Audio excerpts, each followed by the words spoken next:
Обвинителската фела од Советот за јавни обвинители пред избор, кому ќе му ја даде довербата за прв човек во државното обвинителство. Оној што ќе го помине филтерот од своите колеги или уште еден од нив, ќе бидат опции за владата, која понатаму како свој предлог ќе го достави до собранието. Меѓу пете кандидати за едно од најмокните места во правосудството ќе се тркаат суди и обвинители, но и актуелниот веде државен обвинител. Имиња со големо внимание и импут во јавноста. Ленче Ристоцка, обвинителка од раководството на поранешното специјално јавно обвинителство, со јасна порака, реформи, транспарентност, но и расчистување со старите практики. Тоа во анализа на ТВ24 кажа дека нејзиниот избор ќе отвори ново поглавје во функционирањето на државниот обвинител, кој ќе работи во интерес на граѓаните, а не на партијата или некои други центри на моќ. И граѓаните се тие кои што потоа на избори и даваат суд за тоа како креаторите на политики постапувале во однос на нивните приоритети како граѓани.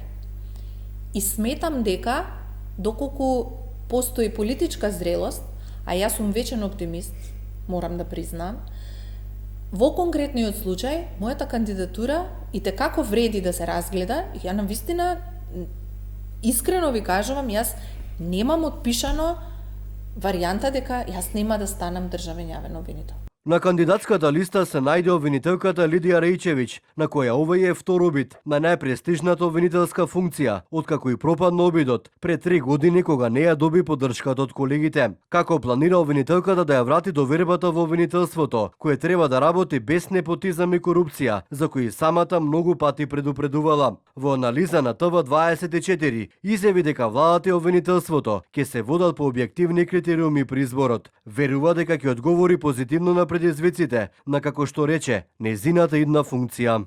Нова моќ и нова сила.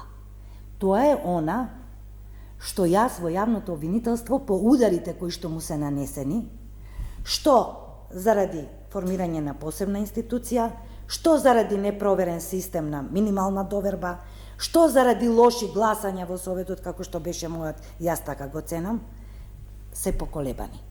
Во трката и Владимир Панчевски, поранешен председател на Кривичниот суд. Тој за ТВ24 изјави дека ќе ја врати довербата во обвинителството преку неговата програма со длабински промени во организацијата. Програмата е иновативна.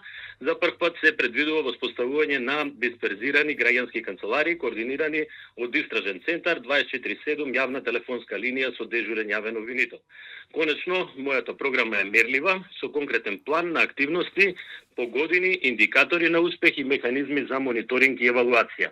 Неговиот колега судија од Кривича Ненад Савески реши да не ја коментира неговата изборна трка, се докако што изјави за ТВ24 одлуката на Советот на јавните обвинители. Анита Топалова Исајловска пак, актуелната веде јавна обвинителка, која долго време работи како заменичка на државните јавни обвинители, со ист став како Савески, одлучи да не се произнесе, се до конечната одлука на јавно обвинителскиот совет. Дали новиот избор нема да биде само ново име, туку и порака, пресврт во правдата, останува да видиме. Последниот збор го има собранието, кое со просто мнозинство 61 пратеник треба официјално да го избере новиот државен обвинител.